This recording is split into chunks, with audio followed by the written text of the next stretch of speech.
Hey everybody, this is Sean Vargas. Welcome to the 7th episode of WrestlePop, mixing pro wrestling and pop culture. My aim with WrestlePop is for you to be yourself as I review wrestling events, including WWE and AEW. I will also review movies, live concerts, conventions, or sporting events. Before we begin, I would like to say that I had a great day today. I went to church this morning and heard an awesome word. Afterwards, I went to Brownsville and volunteered in the Be on Belmont Street Festival, in which there was food, games, face painting, cooking demonstrations, and access to community resources. There is no greater feeling than serving the people in the community. If we all learn to serve each other and the people in your community, then the world will be a better place. Today, I am going to cover WWE House Show Network Special Smackville, which occurred last night, July 27th, live from the Bridgestone Arena in Nashville, Tennessee.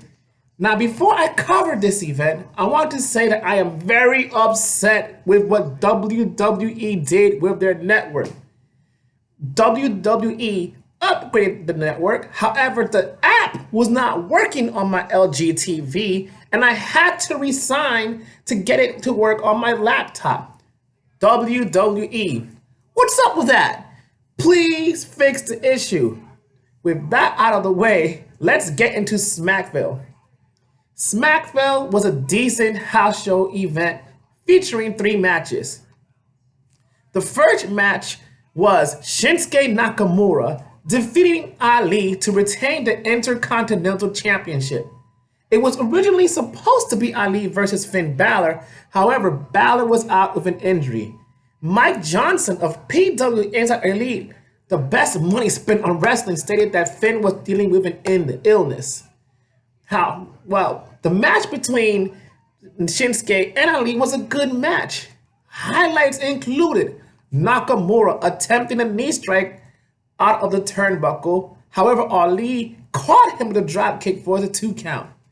Nakamura with a sliding German suplex on Ali. Ali avoiding a Kinshasa with a super kick. And Ali jumping with a jumping DDT off the top rope on Nakamura. The finish saw Nakamura sidestepping Ali, sending him to the turnbuckle, leading to Nakamura catching Ali with a Kinshasa for the victory. So it was a decent match to start off Smackville. Afterwards, there was a promo by Samoa Joe discussing his triple threat match with Dolph Ziggler and WWE Champion Kofi Kingston. Afterwards, there was a promo for SummerSlam taking place on August 11th in Toronto, Canada. This was followed by a special concert performance by Elias. Elias requested to raise the volume, and there was a nice guitar riffing by Elias, followed by an applause by the crowd. And Elias asked, "Who wants to walk with Elias?" causing the crowd to cheer. Elias became upset that there was no standing ovation, and he talked about meeting Johnny Cash, and Johnny Cash stating that the Tennessee Titans would never win another Super Bowl. So this is another cheap heat against the crowd. He tells the crowd to silence your cell phones, hold your applause, and shut your mouth. And he threatened to not perform if they did not comply. Elias then sang about Shane McMahon, who was the best in the world and should be champion. Now this left me sick to my stomach, since I cannot stand Shane McMahon. Get him off my TV. Okay, now, Elias is then interrupted by a phone call by Mr. McMahon, Shane's father, and the crowd screamed, you suck to Elias. Well deserved. Now, Elias then returns to singing about Shane McMahon, which left me sick to my stomach. The lights go on, and Kevin Owens comes from behind and starts playing one of Elias' guitars. Then Kevin Owens knocked Elias outside the ring, and he requested Elias to shut his stupid face. Thank you, Kevin Owens. Thank you. Save me from the pain. And Owens requested a match with Elias, and out comes a referee. So, the following match was Kevin Owens defeating Elias. Now, Elias attacked Kevin Owens from the onset, but highlights of the match included a boot to the side of the face by Elias onto Kevin Owens, Elias performing the walk with Elias into a double knees onto Kevin Owens, and Kevin Owens dropping Elias with a headbutt preventing a superplex, and Owens giving Elias a senton. The finish saw Elias missing the elbow drop off the top rope, and Kevin Owens catching Elias with a stunner for the victory. Match is over. Elias, as much as I like the way you entertain, you've got to go. Okay, the next was a promo by Kofi Kingston, who is set to defend the WWE title in a triple threat match against Dolph Ziggler and Samoa Joe.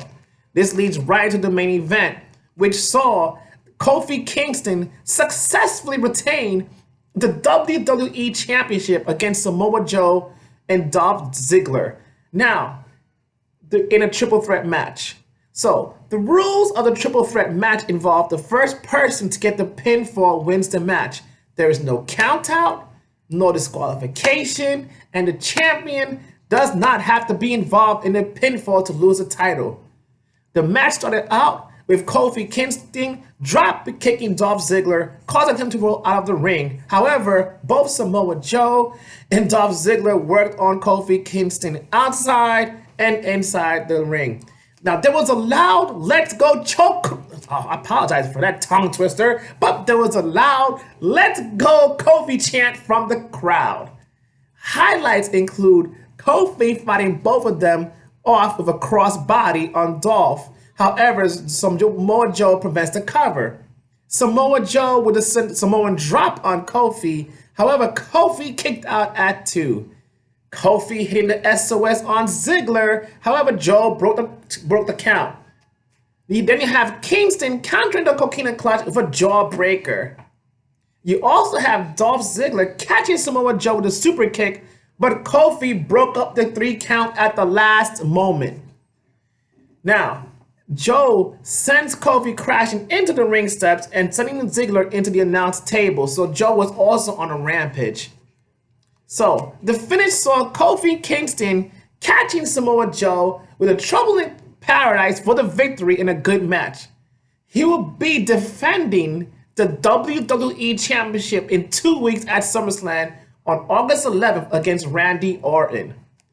All in all, Smackville was a decent event.